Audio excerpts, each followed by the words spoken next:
years. We need to have 10x growth where we can handle 25 million users at a time, where we can handle 10 times the bandwidth, 10 times everything.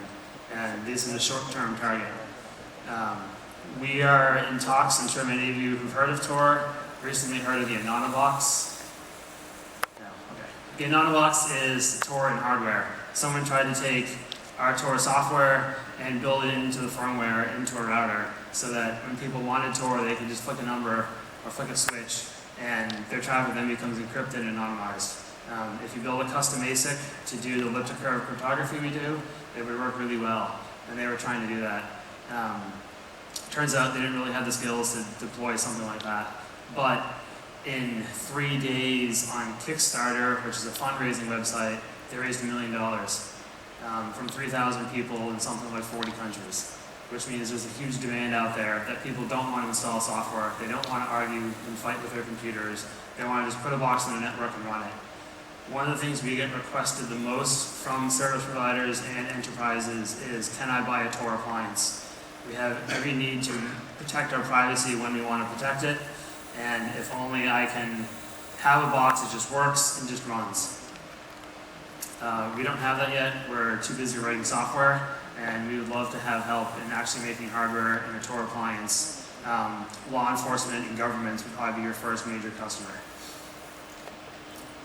So beyond 3 to 5 years, we need to support many more people. There are right now 3 billion people online. I do work in Uganda and Egypt a lot to help girls learn to code, and the first thing we run into there is internet access.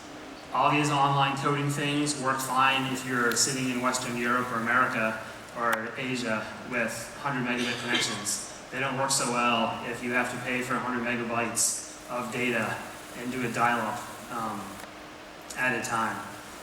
And access is fantastic. As the 3 billion people get faster internet connections and the other 4 billion people come online, we need to be able to provide privacy and anonymity for those people who want it. We figure that 250 million people is a fine target number to aim for.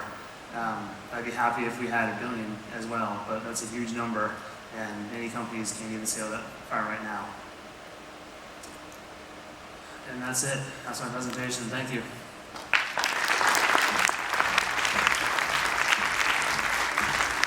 Ladies and gentlemen, do you have any questions for Andrew before we move into our panel session? Yes, one hand straight there went up very, very quickly. That's Mark. Nice project, but my question might be naive. How the bridges and the lays, how would you know that those has not been infiltrated by law enforcement or by other governments? I mean, what if somebody like a DK intelligence something put himself as a relay out there? They can. This is why the Tor client does not trust the relays. If they can break the encryption, so we change encryption keys every 5 minutes. If your agency can break encryption keys in 5 minutes, they should not waste their time on Tor. They should be going after banks and they should be going after organized crime. If organized crime can break encryption keys, if they can run a relay and they can break the elliptic curve cryptography in under 5 minutes with changing keys every 5 minutes, then they should honestly be going after investment banks.